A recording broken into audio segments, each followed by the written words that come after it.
Palestine, mas lumama ang tunggalian. Angelica Panganiba nagpa-second hip surgery. Carlo Biado wagi sa 2024 Bellator World Handball Championship. Magandang gabi, Pilipinas! Maayong gabi, Villanueva. Sana namang gabi puno ng makawalong kwento at impormasyon namin sa inyong lahat.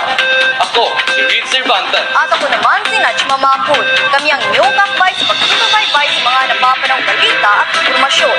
Ito ang Ronda Balita. Para sa balitang lokal, Bohol, tigil ang klase. Alamin natin ang mga detalye sa ating Ronda Rojan Kami News. Idineklara ng local government unit ang suspension ng mga klase sa iba't ibang area sa Bohol dahil sa matinding pagbaha dulot ng Bagyong Christine noong ika-21 ng Oktubre.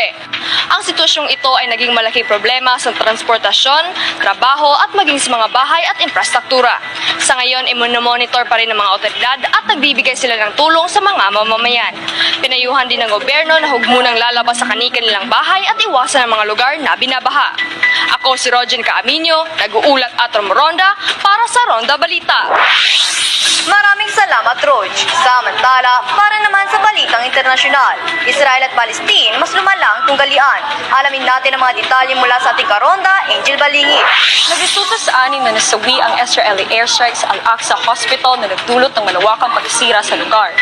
Nagsagawa rin ng pag-atake ang mga pwersa ng Israel sa Jenin na nagdulot ng pagkamatay ng 2 Palestinians.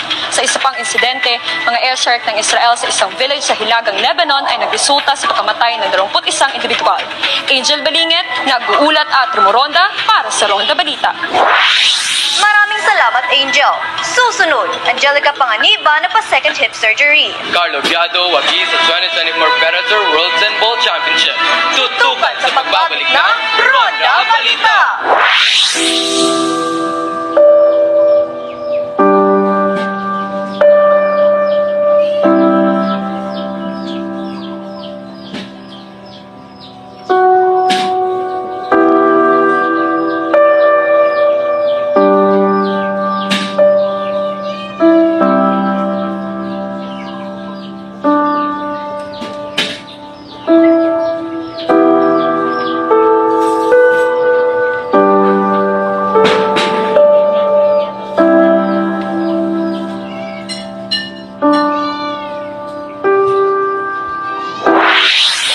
Muling nagbabalik ang Ronda Balita.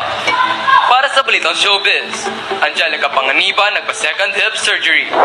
Nagpa-second hip surgery ang Filipino actress na si Angelica Panganiba nitong Lunes. Kamakailan lamang, ibinahagi niya sa social media ang kanyang pinagdaanan at hinikayat ang mga tao na unahin ang kanilang kalusugan. Ngunit hindi niya ito hinayang matigil ang kanyang career sa entertainment industry.